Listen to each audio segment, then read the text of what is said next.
여러분 안녕하십니까, 전한길입니다. 최근에 와서 전한길이가 왜 이렇게 목소리를 내고 있는가, 무엇을 얻으려고 하는가 궁금해하시는 분들, 아시는 분 아시겠지만 저는 공무원 강사입니다. 그래서 지금 대한민국이 침몰 위기에 있고 너무나 비상한 시기에 와 있습니다. 그래서 언론이 제대로 방송만 해주었으면, 객관적인 보도만 했으면 저는 나서지 않았을 겁니다. 그런데 요 앞에 영상에서도 언론의 편파 방송, 특정 이념과 특정 당에 치우치는 방송, 그래서 언론의 기능을 많이 상실해서 국민들을 분열시키는 짓을 하고 있기 때문에 이 사건들과 일어나는 일들에 대해서 객관적으로 바라볼 수 있는, 제가 가르친 수많은 제자들, 200만 명 넘는 제자들에게 올바로 이 돌아가는 것에 대해서 알려드리고 싶기 때문입니다. 히틀러, 바로 괴벨스 같은, 그리고 레닌 같은 놈이 말했습니다. 거짓말도 계속하면 진실이 된다고. 요즘 언론이 행하는 행태가 바로 그렇습니다. 그래서 많은 국민들이 속아 넘어가고 있고, 그래서 보다 강사로서, 학생 가르치는 선생으로서 저는 오히려 욕먹어가면서도 진실을 알려드리고 싶습니다. 그래서 대한민국이 침몰하지 않고 국민들이 단합해서 더욱더 강한 대한민국, 그리고 통합되는 국민이 되기를 바라는 마음에서 이 영상을 찍고 있습니다. 오늘은 바로 제목 그대로 이번 비상계엄과 탄핵 정국의 원흉이 바로 선관위라는 제목으로 준비했습니다. 실제로 12월 3일 비상계엄 때 알다시피 국회에 280명의 계엄군이 들어가고 선관위에 더 많은 297명의 계엄군이 투입되었습니다. 다들 어리둥절했습니다. 뭐 중앙선관위가 그렇게 문제가 많은가? 도대체 선관위가 왜? 선관위 부정선거 실제로 있었던가?에 대해서 사실상 그 비상계엄을 선포한 대통령은 사실상 선거에서 떨어진 것이 아니라 당선됐지 않습니까? 그럼에도 불구하고 왜 이 선관위의 문제에 대해서 나서게 되었을까? 저는 의구심이 들어가지고 그래서 많은 자료를 조사해 봤습니다.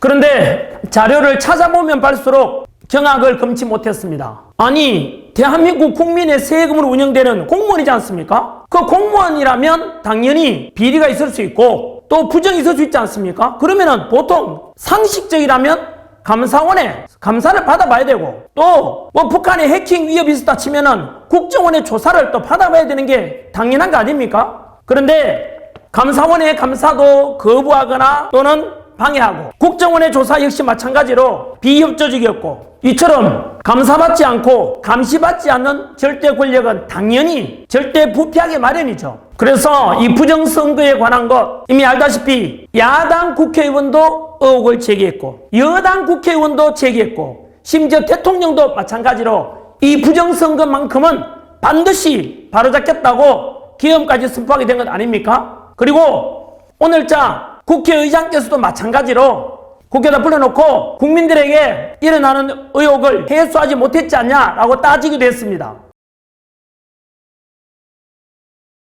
실제로 여러분께서도 유튜브나 또는 뉴스 자료를 보시면은 선관위의 부정이나 채용 비리 이런 거에 대해서는 자료들이 넘쳐납니다. 저 역시 마찬가지로 이번에 이렇게 자료를 찾아보기 전까지는 뭐 선거에서 보통 떨어져 가지고 억울하니까 부정선거다라고 주장하는 거 아닌가 이런 생각을 했었고, 또 일부 유튜버들의 음모론 아닌가 뭐 이렇게 생각하고 넘어갔었는데요. 그런데 이러한 부정선거 의혹이 21세기 선진 대한민국에서도 일어나는 이유가 뭔지 아십니까? 많은 사람들이 전자개표 방식에 대해서 의구심을 가지고 있습니다. 사실 저도 예전에 그런 생각을 해본 적이 있습니다. 인터넷이나 또는 해커들에 대한 행태들을 보게 되면은 어떤 통계를 조작하거나 그냥 자동 개표기에다가 수룩 들어가면은 이거 나쁜 마음 먹으면은 당연히 조작도 가능할 수 있는 건 아닐까라고 저도 생각은 한 적이 있어요. 여러분, 해외에서는 그렇다면 선거와 투표 과정이 어떻게 진행되는지 아십니까? 일본,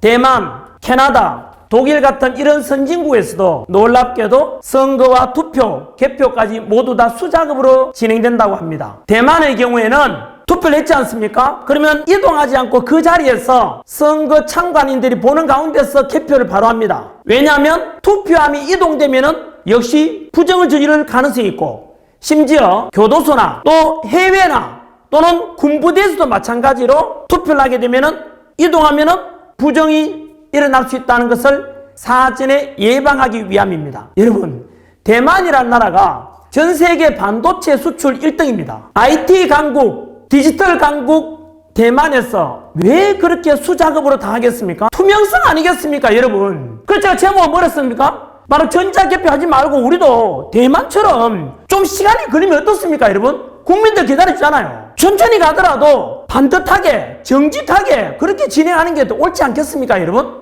하필이면 오늘 촬영하는 날이 2025년 1월 10일인데요. 오늘 뭐가 밝혀졌냐 하면은 12월 3일 비상기염 때 왜 대통령이 국회보다 선관위에 더 많은 기염군을 투입시켰는지 바로 경찰이 수사 과정에서 밝혀낸 문건이 나왔습니다. 즉 국정원에서 선관위에다가 대통령에게 보고한 내용이 공개됐다는 뜻입니다. 선관위에 대한 국정원의 보안 점검과 부정선거 관련 조사 비협조 사례가 나옵니다. 첫째, 점검 시간을 제한합니다. 또 점검 장비 제출도 기피했습니다. 점검 요청 자료도 삭제해버렸습니다. 북한에 해킹당한 메일 계정은 폐쇄해버렸습니다. 결국 선관위가 계속해서 국정원 조사를 거부한다, 이런 결정을 내렸다고 합니다. 이렇게 대통령께서는 어떤 기관으로부터 조사나 또는 감사를 받지 않겠다는 의혹 덩어리, 비리 덩어리라고 생각되는 이 선관위에 대해서 전면적인 강제 수사를 할 수밖에 없었지 않겠나 하는 생각이 들었습니다. 여러분, 다 아시다시피 우리 4.19 혁명이 왜 일어났습니까? 바로 3.15 부정선거에 대한 저항 아닙니까? 주권을 잃어버린 것에 대한 국민의 저항 아닙니까, 여러분? 선관위에게 한 번 더 요구합니다.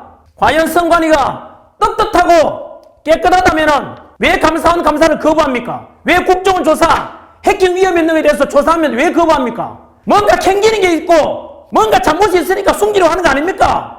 그럴수록 국민들의 의혹은 더 커지는 것 아니겠습니까? 부정선거 의혹뿐만 아니라 부모 찬스로 들어가고 가족 찬스로 들어가고 제자들 생각하면은 피가 거꾸로 솟습니다. 저는 선관위에게 요구합니다. 그리고 국민들에게 함께 지켜보자고 말씀드리고 싶습니다. 이렇게 많은 정치권에서 그리고 또 많은 국민들이 의구심을 가지고 있고 지금까지처럼 선관위에서 절대로 조작 가능성이 없다라고 하지만 국민들은 지금 그걸 못 믿고 있지 않습니까? 그냥 믿어달라면 누가 믿겠습니까? 저는 요구합니다. 우리도 마찬가지로 대만처럼 전자개표가 아니라 수작업으로 진행해 보시죠. 우리 국민들은 전자개표보다 좀 늦더라도 천천히 하더라도 기다릴 수 있습니다. 비용이 더 들어간다면 국민들이 세금 기꺼이 낼 것입니다. 무엇보다 중요한 것은 민주주의의 꽃, 선거, 내 주권 행사를 제대로 하고 싶고 소전 한 표가 헛되지 않고 내 주인은 내가 뽑는다라는 이 민주주의의 가장 근본을 지키는 것이 저는 중요하다고 생각합니다. 만약에 그럼에도 불구하고 전자개표는 문제가 없다라고 계속 주장한다면 그놈이 범인이라고 모든 국민들이 생각할 것입니다.